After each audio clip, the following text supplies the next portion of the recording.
Shalom, selamat malam. Perkenalkan, nama saya Junita Sari, kelas C11 Makale, NIM 201181887 dari Universitas Kristen Indonesia Toraja. Jurusan Pendidikan Guru Sekolah Dasar. Di video ini saya akan membahas mengenai belajar. Yang pertama, definisi belajar. Yang kedua, proses belajar. Yang ketiga, faktor yang mempengaruhi proses belajar. Yang keempat, fase dalam pokok belajar. Yang kelima, teori pokok belajar. Pertama, definisi belajar.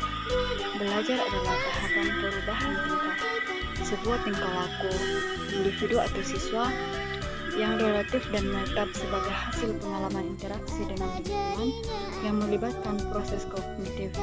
Belajar juga dapat didefinisikan sebagai suatu proses adaptasi atau penyusunan tingkah laku yang berlangsung secara progresif. Progresif di sini artinya itu perubahan menuju ke arah yang lebih baik. Kedua, proses belajar. Proses belajar dapat kita artikan sebagai tahapan perubahan perilaku kognitif, afektif, psikomotor yang terjadi dalam diri siswa.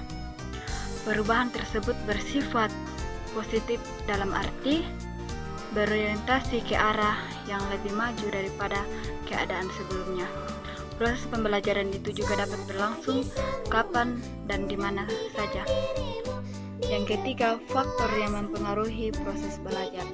Faktor yang mempengaruhi proses belajar yaitu yang pertama, faktor internal siswa, yang kedua, faktor eksternal siswa, yang ketiga, faktor pendekatan siswa. Faktor internal siswa adalah faktor yang ada di dalam diri individu atau peserta didik yang sedang belajar. Contohnya yaitu kesehatan, inteligensi, minat, bakat, kematangan, dan motivasi. Yang kedua yaitu faktor eksternal siswa. Faktor eksternal siswa yaitu faktor dari luar diri siswa, contohnya yaitu keluarga, lingkungan, masyarakat, guru, dan keluarga. Yang ketiga, faktor pendekatan belajar.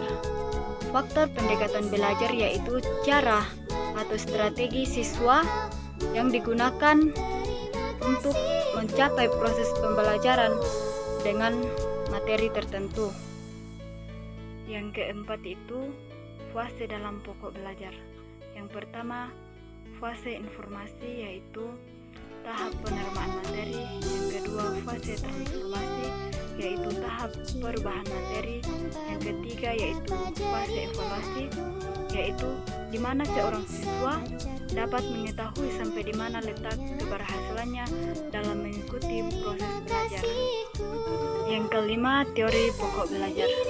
Yang pertama itu teori koneksionisme, yaitu salah satu teori belajar yang menjelaskan proses pembelajaran yang dialami oleh individu.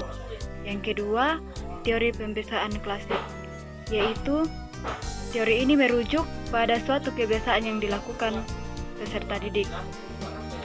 Yang ketiga, teori pembiasaan perilaku respons, yaitu teori belajar ini adalah teori yang berusia paling muda dan masih sangat berpengaruh.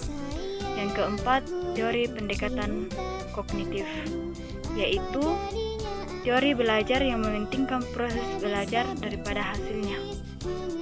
Demikianlah hasil materi yang dapat saya sampaikan. Kurang dan lebihnya mohon dimaafkan. Sekian dan terima kasih. Shalom.